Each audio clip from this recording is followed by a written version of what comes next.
Boa noite. Sabendo que a prática de um pecado leva à condenação, nós vamos observar hoje um assunto bem delicado, porém que se resulta em salvação.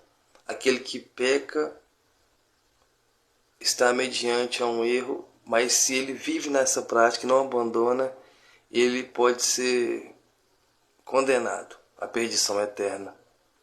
Mas se ele se arrepende debaixo do nome do Senhor Jesus Cristo, pede o Senhor perdão e larga a prática logo em seguida, ele é perdoado. Mas não pode voltar na prática, como aquela mulher que o Senhor Jesus Cristo protegeu ela de ser predejada, mas no final o Senhor Jesus Cristo disse: vai e não peques mais, para que não te aconteça coisa pior.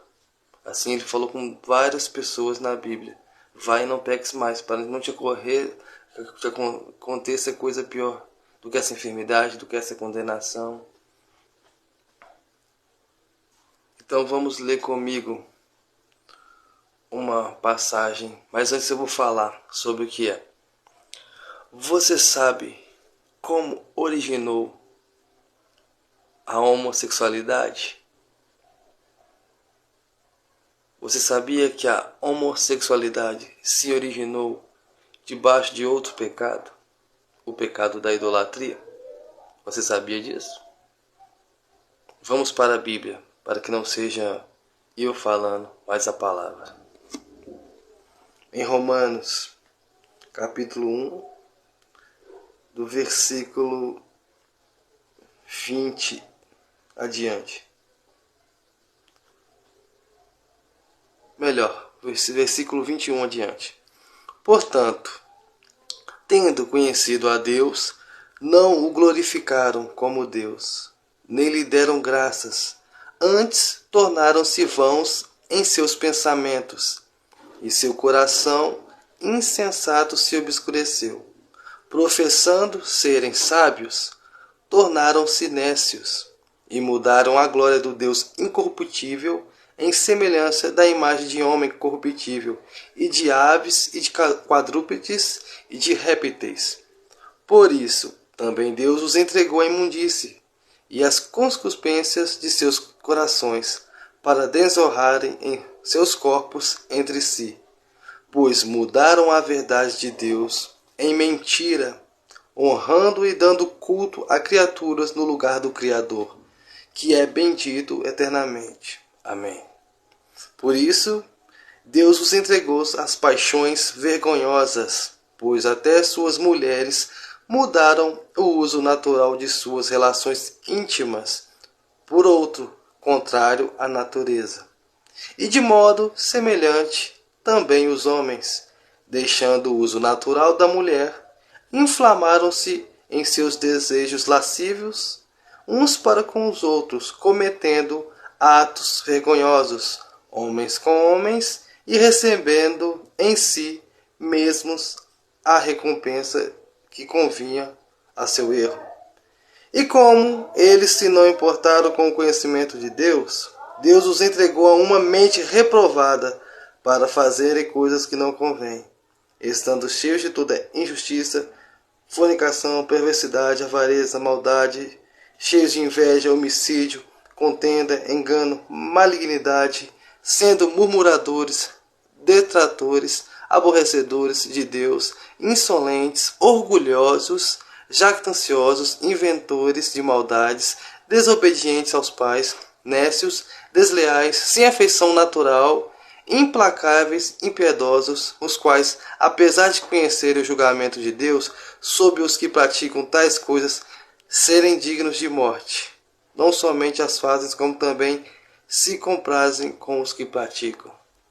Aqui o Senhor mostrou que era um povo que conhecia Deus, mas começou a dar culto a estátuas de répteis, de homens, sendo que a Bíblia condenava isto.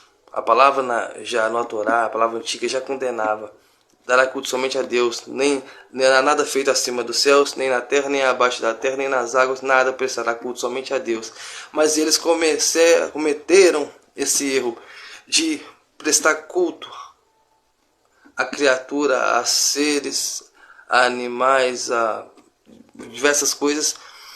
E quando eles cometeram a idolatria, eles estavam no pecado da idolatria, eles começaram a ter desejos, ter coisas, começaram a fazer coisas errôneas. E Deus falou: já que vocês não me adoram, não me reconhecem, não dão honra a quem tem honra, vou entregar vocês a paixões vergonhosas. Então o Senhor deixou de lado eles, abandonou eles, viveu os seus prazeres. Você quer viver essas coisas erradas? Então vou deixar vocês viverem isso. Vivam as suas práticas, vivam os seus erros. Então eles se inflamaram um para com os outros e começaram a praticar atos sexuais entre si.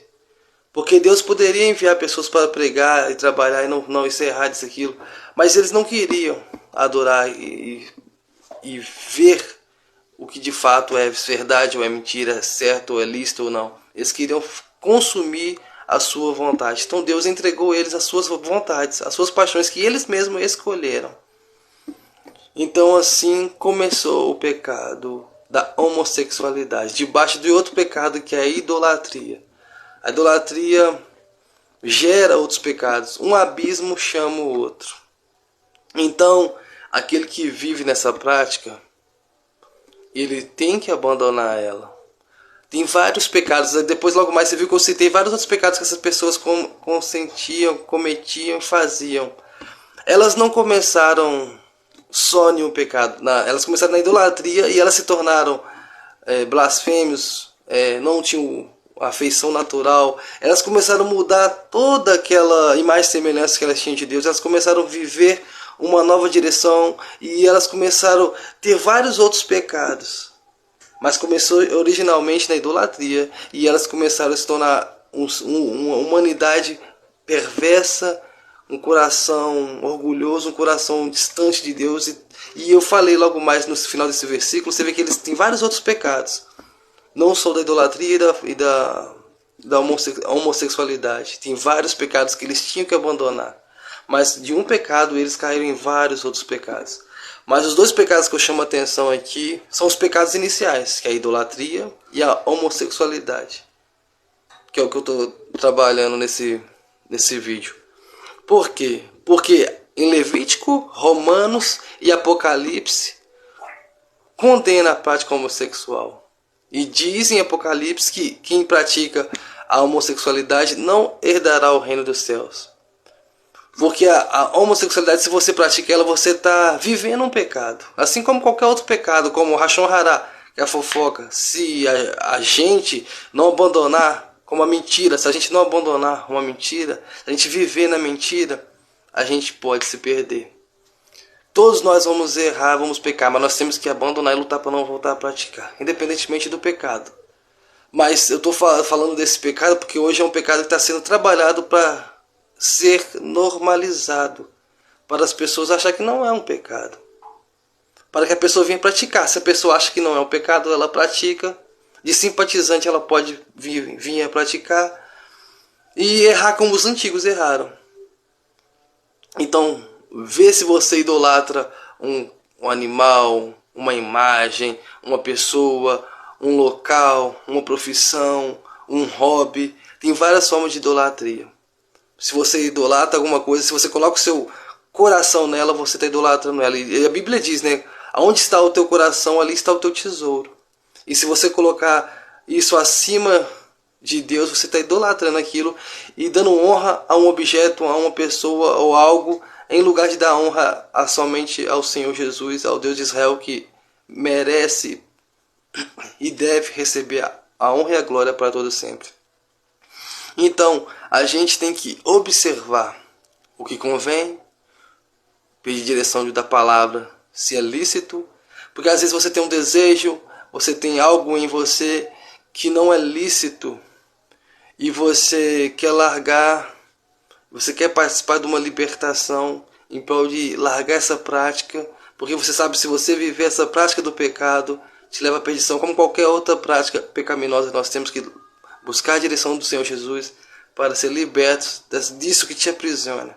Isso é um vídeo muito longo para debater isso, mas eu queria deixar essa mensagem para que aquele que está entrando em uma prática e biblicamente viu que não convém, lute, busque a direção do Senhor Jesus, de alguém que serve a Cristo, para que Ele te leve a ter uma visão que talvez no momento você não veja escapatória, porque os seus desejos, as suas vontades estão falando mais alto do que a palavra, mas sendo que a palavra tem que falar mais alto que tudo aquilo que você quer praticar. Porque depois, você sendo liberto, você não vai ter mais essas vontades, nem esses desejos, e você vai ver que aquilo não era tudo aquilo que parecia ser. Não era uma vontade sua, mas vinha de outras fontes. Mas busca a fonte do Senhor Jesus e a direção dele, para que haja salvação em tua vida, em tua casa, em teu lar.